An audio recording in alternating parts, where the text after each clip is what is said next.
How can you lose weight? How do you slim down? What can you do to not be so fat? Why do people have so much fat? Why is it that someone seems to eat so little, but is still so fat? What needs to be done? What is needed? You know, there's this question, what should you eat so you don't gain weight, but actually lose it? Today, that's exactly the topic we're going to discuss. It's an extremely relevant topic, especially now in our time. What do you need to do to fit into a swimsuit and not scare people too much at the beach? Let's delve into the topic of obesity. What exactly is it? Actually, when we discuss the concept of obesity, we fundamentally need to consider the aspect of energy, specifically referring to the vital energy resources that continuously enter and fuel our human body. The thing is, for our body to function, for our heart to beat, for our eyes to see, for our kidneys to turn primary urine into secondary urine, for your hair to grow, for your brain to work, and for your adrenal glands to function, energy is absolutely essential. Energy usually comes from glucose, although it can also come from fatty acids or amino acids, which we get into our bodies as food. And so when we eat something, everything that is digested by the enzymes of the digestive system is broken down, and the useful components are absorbed into the blood through the villi in the small intestine. These are then carried by the blood throughout the body, providing energy as a resource for all the work performed in our body. That is, if I eat some food, as a result of eating that food, it is turned into energy for my body to function. But if I consume an excessive amount of energy, if I eat a substantial quantity of food, especially those particular foods that are exceptionally high in energy resources, and it enters my bloodstream, but the cells don't use it up immediately because there's just too much and I didn't need that much. So what does the body do with this excess energy? Our body is like a thrifty hamster that always saves it for later, for another time when it might not be available. And that's exactly why we have so-called fat cells, lipocytes, fat tissue in our bodies. Fat cells can be found in the subcutaneous tissue, that is, subcutaneous fat tissue. Fat cells can also be found in the greater omentum in the abdomen, where a lot of fat accumulates. And this fat serves as a reserve, meaning it is necessary. It's needed to provide for me, to store this energy for times when I don't have enough energy. For example, you ate a lot, accumulated a lot of fat, then the food supply stopped, but your organs still need to function. Muscles need to contract, the brain needs to work, the heart needs to pump, the kidneys need to function. Everyone does. Where does the energy come from? That's when the body starts drawing from its reserves, from glycogen. That's basically compressed glucose. But most of all, it starts taking from where the most energy has been stored, where it has accumulated, and that's when fat tissue slowly begins to break down.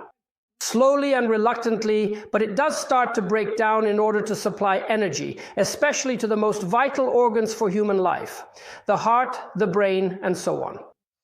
And that's why fat tissue acts as a kind of reserve buffer. There can be more of it or less, depending also on how much a person eats and how much they expend. So when a lot of energy has accumulated, you always need to approach it from two sides. First, if you want your fat tissue to decrease in size, the first thing you need to do is reduce the intake of energy resources into your body through food. All right, that sounded a bit too sophisticated. Let me put it simply. You need to eat less. Yes, that sounded a bit harsh, but that's exactly what needs to be done. Shut your pie hole. Stick a medical adhesive plaster over your mouth for 28 days. Weight loss is guaranteed. It's ironic, but there's some truth to it. So for people who are trying to lose weight, how to lose weight, I recommend, well, I don't count all those calories and kilocalories. But my advice is, you need to eat less. Limit your food intake and try not to eat at night. And to do that, you really need to eat in the morning. But what happens is, you only eat in the morning, and at night you end up stuffing yourself. Keep that in mind too. It's very important.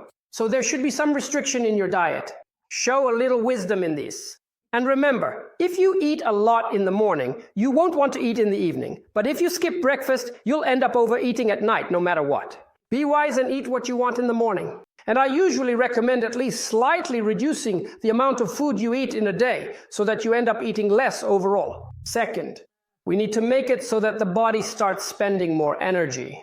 And when it spends more, it effectively uses up the energy that has stored up in the body, and the body then starts utilizing its own reserves. That's a truly interesting point too.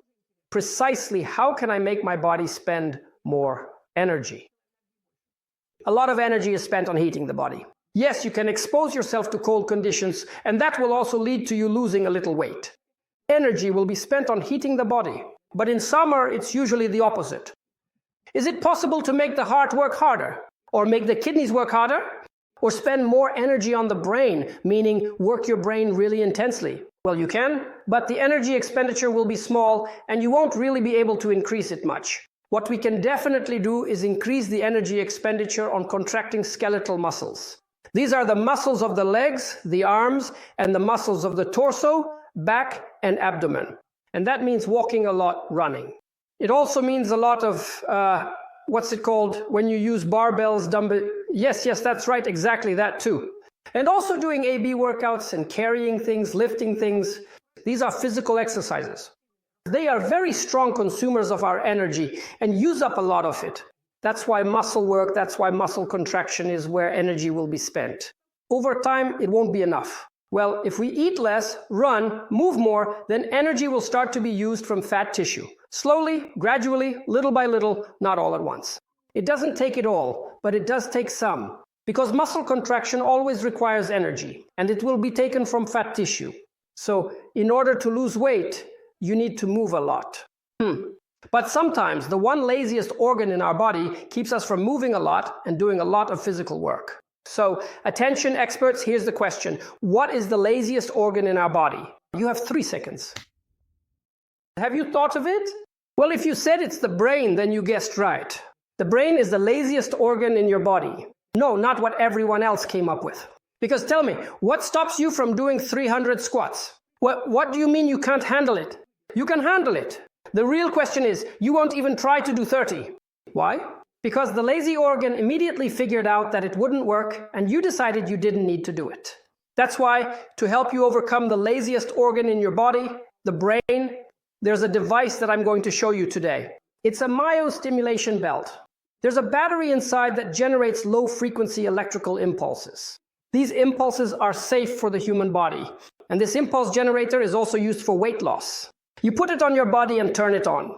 The impulses that pass through your body cause involuntary muscle contractions without the involvement of the cerebral cortex, without the brain, without that lazy organ. The myostimulator makes your muscles contract. This process uses up energy, and the energy expenditure leads to a reduction of fat tissue, resulting in weight loss. Not quickly, not immediately, not that much, but it does lead to weight loss. Here's an example. To lose weight, you need to do 100 sit-ups. But doing 100 sit-ups is quite labor-intensive for a person. You need to set aside time for it, and most importantly, you have to make that lazy organ work. Make yourself do the sit-ups. Or a person puts on a belt, turns it on, and electrical impulses from the electrodes are sent to their body. In response to these impulses, the abdominal muscles contract just like when doing sit-ups. So the person does nothing, and the belt does the sit-ups for them. Super! A solution. This is exactly what needs to be done. It forces passive muscle contractions without our will, making our body expend energy resources. This belt is used on the abdomen, back, buttocks, thighs, anywhere you have a bit of fluid retention, fat stagnation, or fat deposits. And the myostimulator helps reduce weight and decrease the amount of fat tissue.